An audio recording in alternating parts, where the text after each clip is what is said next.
Ito yung mga idol. Ulam natin, may nilaga tayong buto-buto. Saka gulay na okra. Pinakuluan lang. Banat mga idol. Mukbang kayo, mukbang. Ito yung masarap na ulam mga idol. Nilagang buto-buto. Tapos para sa amin talaga mahirap. Hindi mawala sa amin yung gulay.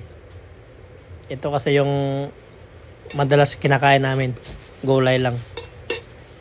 Kaya tuwing kakain kami mga idol, halos andyan talaga yung gulay. Kasi bihira lang kami makakain ng masarap. Kaya yung gulay, madalas lagi sa amin yan. Healthy food naman yung gulay mga idol eh. Masarap yan kasi masustansya yung gulay. Pampalakas ng resistensya. Kaya kailangan talaga laging may gulay para pampalakas ng immune natin. Masarap naman yung gulay idol, basta masanay ka lang sa gulay.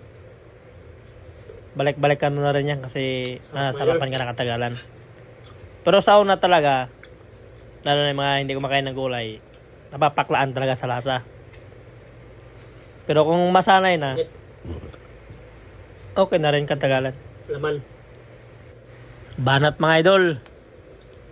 Mukbangin na natin tong nilagang buto-buto ng baboy.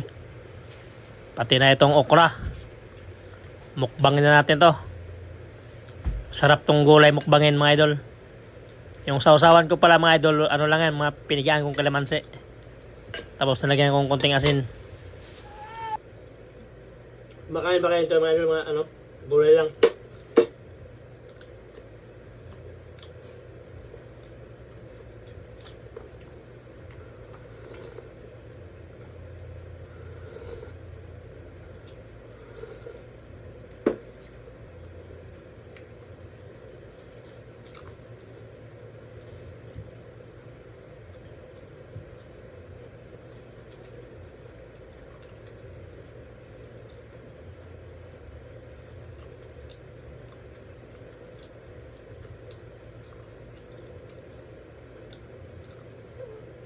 Sarap to mga idol, gulay lang.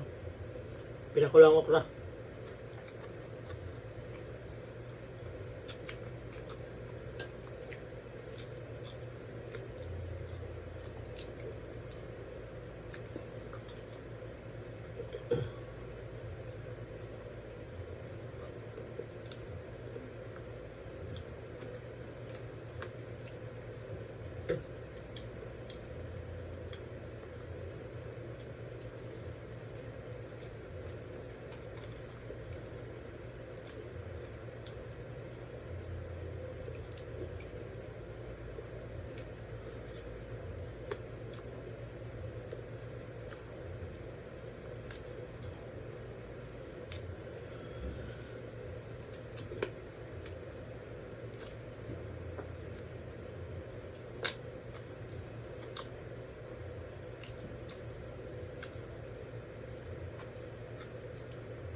Sarap.